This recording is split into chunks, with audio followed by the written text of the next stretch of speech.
Hey guys, welcome back to another Destiny 2 video. Today's video is a Strand Titan build, and it's an updated version of one I went over last season, and the main reason I'm doing that is because there were a few changes that came about to Strand Titan as well as the exotic and some of the weapons you can use with this build that have made it way stronger than it was last season, and even then it was one of the strongest builds in the entire game. Some brief highlights of the build include having over 99% damage resistance as well as having restoration, banner of war, and custom healing through lament, all active at the same time, as well as having a ton of utility and just general fireteam support. In my opinion, if you're struggling on Titan with endgame content or any challenge you might be putting yourself through, like solo dungeon for example, this is 100% the build I would recommend across all activities. It's already something that I've solo GMs with this season, and I know you guys are going to love it. Be sure to like and subscribe for more Destiny 2 content like this, and let's get right into it. Starting off under subclass, as far as abilities go, it's really up to you. I personally prefer using a shackle grenade just to have that instant suspend option that's really strong in endgame content, specifically against unstoppable champions. However, if you wanted to, the grapple grenade would be my next recommendation, especially since with Banner of War, we have a lot of damage boosting effects to our melees, which means our Strand grapple melee can actually be very strong. On to the aspects for today. The first one is Banner of War, and I personally believe this is one of the best aspects in the entire game, and this is mandatory on Strand Titan no matter which way you play it now. In short, defeating a target with a melee attack, a sword, or a finisher starts Banner of War's healing effect, and this basically pulses in a set radius and periodically heals yourself and nearby allies, as well as increasing your melee damage and sword damage for each stacking effect, and this goes up to 4 times. Refilling the duration of this, as well as getting more stacks, is achieved by just simply getting more kills once it's active, and any nearby allies that are within your healing radius, anytime that they get kills, it also refills your duration and can help give you stacks. So in short, as long as you're getting kills and your allies that are within your healing radius, which why wouldn't they be, are also getting kills, you are getting more stacks and the timer of Banner of War is extended. On top of this, Banner of War at times 4 stacks will also grant you 40% increased melee damage, 25% increased glaive melee damage, and a 10% increase in sword damage. We're also pairing this with Into the Fray, which is a classic Titan Strand aspect. Basically, destroying a tangle or casting your super grants you and nearby allies Woven Mail. And while you have Woven Mail, your melee regeneration rate is increased. This is an easy way to not only include Woven Mail in just everything that you do with this build, but also benefits your melee with, again, a 40% melee damage increase at times 4 stacks of Banner of War, and again you can combine this with things like 1-2 punch or other debuffs to deal a ton of melee damage. This is where substituting your shackle grenade for your grapple grenade could come in handy, especially if you use a 1-2 punch shotgun to bring it to some ridiculous damage. As far as the fragments go, the first one we're using is Thread of Warding. This is another way for us to get Woven Mail just by picking up an Orb of Power, and again we're combining this with some other mods on our armor to allow us to generate a ton of orbs with this build. This is mainly here as a substitute for Into the Fray in case we can't activate Woven Mail with a Tangle. We can just simply pick up an Orb of Power and achieve the same effect. We also have Thread of Transmutation, which allows us to generate Tangles when we have Woven Mail active, and again this can come from any final weapon blow. It doesn't have to be Strand, and doesn't have to be a Strand debuff target, which bypasses the normal Tangle requirement. We're also using Thread of Generation, which allows any damage that we deal to generate grenade energy, again helping us build back our shackle or grapple grenade depending on which one you want to use. We're also using Thread of Continuity, and this will allow the suspending and severing effects that we can apply with this build to have a much longer duration. Briefly going over the relevant artifact mods that I would use with this build, the first one is going to be Solar Strand Siphon Combo, which allows our Strand and Solar weapons to generate Orbs of Power after getting a few kills, and this combines their individual Siphon mods into one. Now I'm personally going with Solar and Strand because of the weapons I'm using with this build, so if you want to use an Arc Sword or a Void Sword, simply swap that out down here. I'm also using Thanatonic Tangles, which isn't something that's required for this build, but it is something you can take advantage of with it. Basically, Strand Weapon Final Blows have a chance to generate a Tangle, and this is simply there for whenever you don't have Woven Mail for Thread of Transmutation and you can apply a Strand debuff. I'm also using Elemental Fury, which while a champion is stunned, they take bonus damage from your abilities and any elemental orb damage. This is mainly relevant to us by using our Strand melee charges, which we combine with 1-2 punch and Banner of War, allowing us to melt champions in endgame content even without something like Syntheseps that heavily buffs our damage. On top of this, I'm using Refreshing Pickups. Just in short, anytime you pick up a Tangle or an elemental orb, it grants you energy to release powered ability.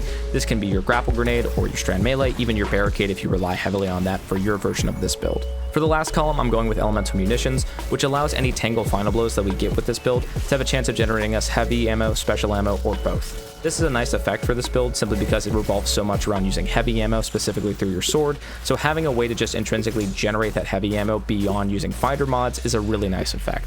And finally, we're using Frenzied Stacks, which allows your thrown tangles to deal more damage the more stacks of armor charge you have, and this provides a constant decay effect, which we can take advantage of by using other decay-focused armor mods. In short, every stack of armor charge that you have grants 30% more damage to a thrown tangle or elemental orb, so with this build allowing us to have 5 stacks of armor charge, it means our thrown tangles deal 150% more damage, which is more than enough to one-shot red bars in master level, even GM level content, depending on what activity you're in.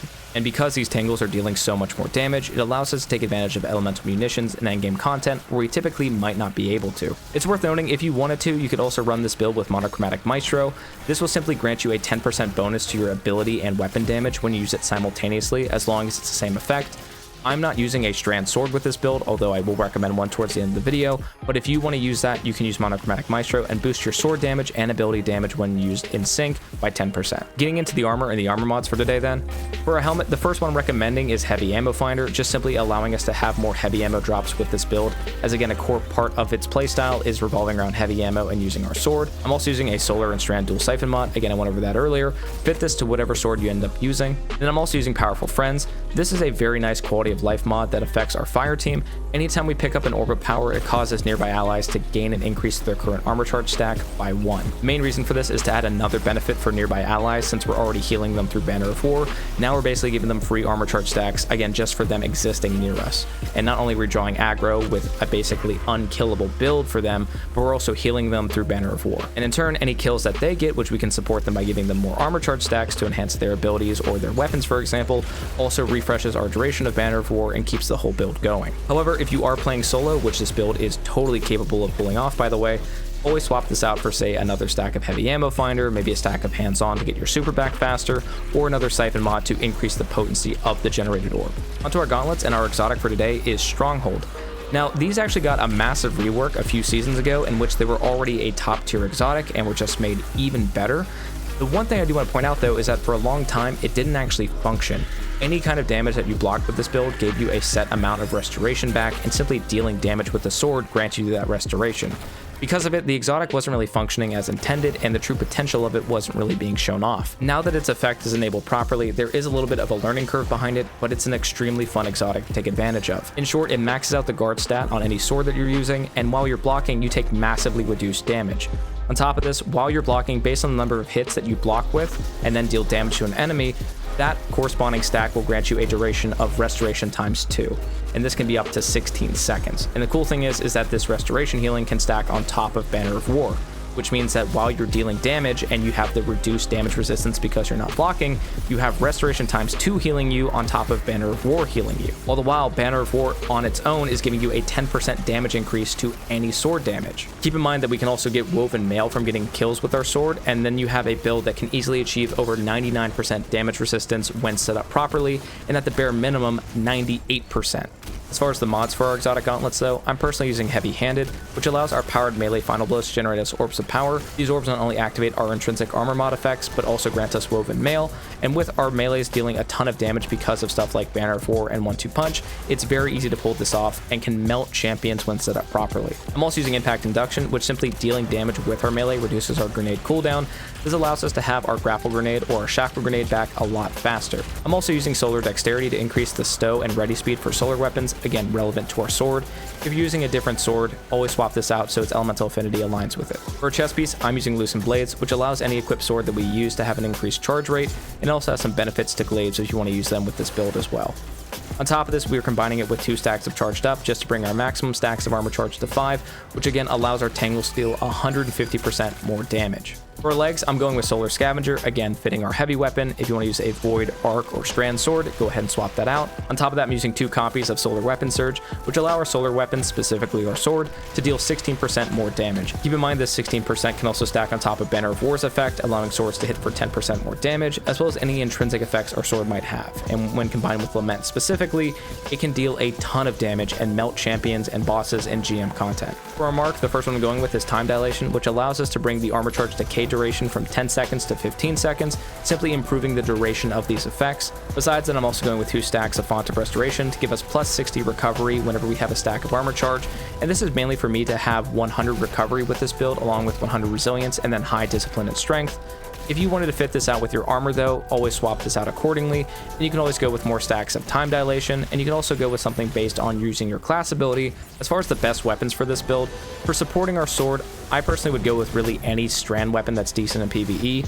Round Robin is a monster in PvE ever since it got its 60% damage buff. On top of this, stuff like Rufus's Fury has just been a staple for strand builds. Something like the Navigator is a great exotic alternative if you want to use a legendary sword, mainly because it allows us to grant Woven Mail basically on hit and also sever enemies, and this severing can also increase our raw damage resistance values. Besides that, really any 1-2 punch shotgun works great. Stuff like the Wastelander or the Aikilo shotgun here are fantastic options and can roll with a variety of perks that benefit the 1-2 punch melee playstyle. Besides them, again, glaives get a 25% damage boost with this build, so if you want to use a glaive with it, you can have a free 25% damage bonus on top of everything else. I just personally don't like glaives, which is why I'm avoiding them for this build. Finally, onto the swords, and going over some of the swords that I would highly recommend using with this build.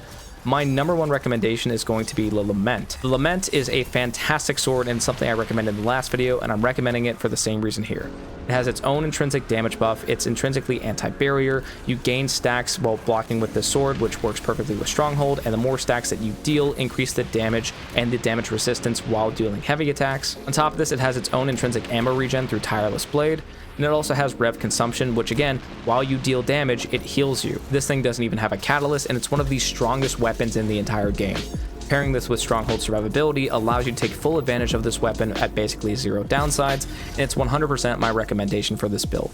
Besides Lament, another sword I want to recommend is Throne Cleaver, and it's mainly for two reasons. The first is that it's an aggressive frame, so the base damage resistance when blocking with an aggressive frame sword is actually 95%, as opposed to non-aggressive frames getting a base 90% with Stronghold. This means that if you really wanted to maximize your damage resistance potential with this build, Throne Cleaver technically is the easiest way to do that. On top of this, it can be crafted with Enhanced Surrounded, which will give this weapon over 40% more damage when surrounded by enemies, which is just simply 3 enemies within 15 meters of you, and this allows you to deal a ton of damage very, very quickly. Again, it's not my number one option simply because it doesn't have the intrinsic damage resistance and healing that Lament does while attacking. It is technically the best sword if you want to maximize your damage resistance while blocking and have some really solid DPS potential through stuff like Enhanced Surrounded. If you're looking to use a strand sword with this build and take advantage of Monochromatic Maestro, then Precipice is really the way to go. This can roll with things like Chain Reaction or Hatchling, as well as things like Relentless Strikes, which allow for some intrinsic ammo regen.